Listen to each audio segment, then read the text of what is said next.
Here is the common narrative that everybody is telling you. Forget about timing the market. Just buy, say, into the S&P 500 every single month, irrespective of price.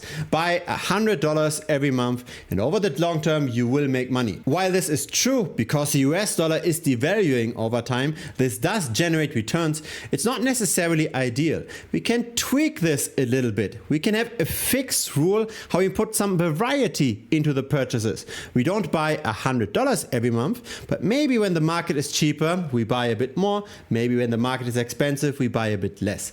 Now this rule has to be extremely simple. And in this video, I've run simulations. I've tried to figure out how can we potentially optimize buying into the market regularly. So here's what I've done. This comes from Bitcoin Strategy Analytics. That's the platform available to the premium members of this channel. And there's a tool called Dollar Cost Average Optimization. So that's a tool trying to figure out how much we can potentially outperform just simple $100 purchases, in this case monthly. And so we've got a very simple approach. We buy more when we draw down from the all-time high. Now, all-time high is an exaggeration here. We just look back for the last 10 years. If the current price is close to the highest price in the last 10 years, we buy less. If it's close to the lowest price in the last 10 years, we buy more. And this is then how that looks like over time. We've got the S&P 500 at this white line, and we've got a buying indicator. How much should we buy? We buy more when we have crashed in the last 10 years. We buy less when we have hit a new all-time high. So when we put a bit of variation into our buying, how does this actually affect performance? So let's have a look. Constant dollar cost averaging, that's the line in gray. Dynamic dollar cost averaging, so adjusting our purchases based on how much we have drawn down from the highest price in the last 10 years.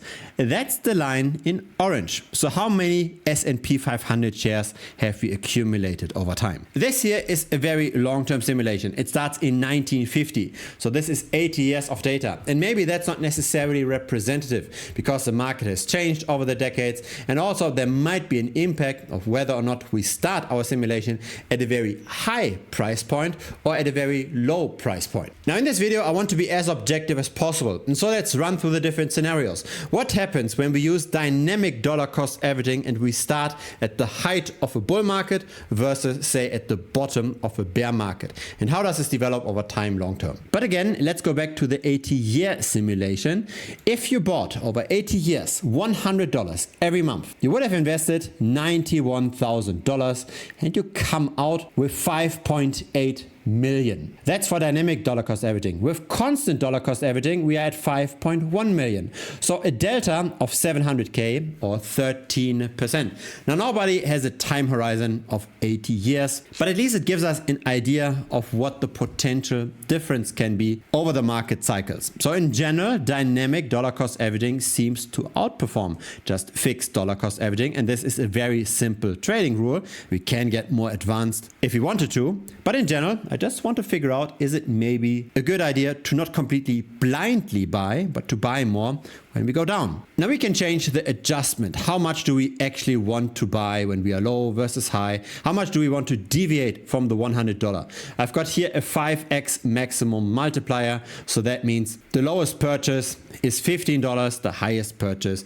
is a bit under $400, but it averages out to $100. So the amount invested is exactly the same for dynamic DCA versus constant DCA. That's the idea of the simulation. But again, this is very long term. What happens actually when we start at different points in time? This here is the Shiller PE ratio, a very long term chart. So this shows how expensive currently stocks are relative to their earnings. It starts in 1871. And we could make the argument that maybe currently we are rather high in the price. We've got a Shiller PE ratio that's comparable to the height of the dot-com bubble. Then we had the dot-com crash. Then we had the global financial crisis. And then Bitcoin was born. Now what happens if we start our dynamic dollar cost averaging at the height of a bull market? So let's start it, say, in the year 2000, at the beginning of 2000. So here's the S&P 500. We are buying quite a bit during a bear market. We then buy gradually less as the price goes up. And then we buy much more, in this case, during the global financial crisis, and gradually less and less and less. What happens then over time? Here's the result. Constant dollar cost averaging gives us this line in gray. Dynamic dollar cost averaging gives us this line in orange. So that's the number of S&P 500s that are accumulated. And over the course of those 26 years, we have 31K invested, and that turned with constant dollar cost averaging into 125K. With dynamic dollar cost averaging, it turned into 169K. So that's 44K more, that's 35% more. I think this is worth noting. Now, the most important thing is to start with investing in the first place, right? Just $100 a month can grow into quite a bit of wealth. 124K for such a small contribution is not bad. And we have started at extremely high valuations. But the optimization, I believe, is still worth it. 35% extra or 44K, I think is pretty good. Instead of 4xing the money, we more than 5x the money. And again, the idea is to simply just look at the all-time high of the S&P 500, check its price in the last 10 years and see where we currently are and adjust accordingly. When we are very low, we buy up to 4 times our $100. If we are very high, we buy only a quarter. So for example, over here, this is the S&P 500 relative to the money supply. We just look at the last 10 years. We see where are we now relative to those 10 years. In the middle, we buy exactly $100. At the bottom, we buy 400. At the top, we buy much less. And of course, I don't know if 10 years is optimal. Maybe we should rather take 20 years.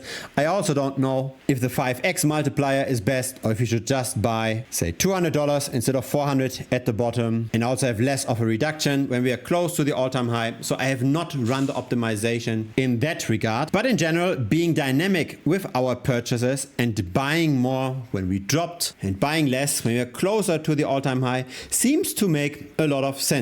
Now let's play with the opposite scenario. What happens if we start our simulation at the very bottom? So let's say at the beginning of 2010, when we mainly just had a bull market. Then we get this chart over here. This is 2010, goes all the way to today. And still, dynamic dollar cost averaging did outperform just constant dollar cost averaging. We are buying much less as we hit our all-time highs, but we take advantage of the drops, like during COVID, and that has quite a bit of an impact. Now, unfortunately, the impact is less if we don't go through any major bear market. Here, the outperformance is only 5% for dynamic dollar cost averaging versus constant dollar cost averaging. Roughly 20K had been invested, and instead of having 55K, we have 58K. So of course, the charm of the strategy is to buy very aggressively in a bear market. If we don't have a real bear market, we never really have depressed prices, we don't really gain that much with dynamic dollar cost averaging, with deviating from our $100 per month purchase. But looking at the historical Shiller PE ratio, I wouldn't be surprised that at some point we do get again a bear market. I think this simulation here, starting in the year 2000, is probably closer to reality compared to the simulation starting in 2010. We are probably rather expensive right now. We are closer to this scenario than we are to this scenario. And that means that the benefit from dynamic dollar cost averaging is quite high. Again, this was 35% more return.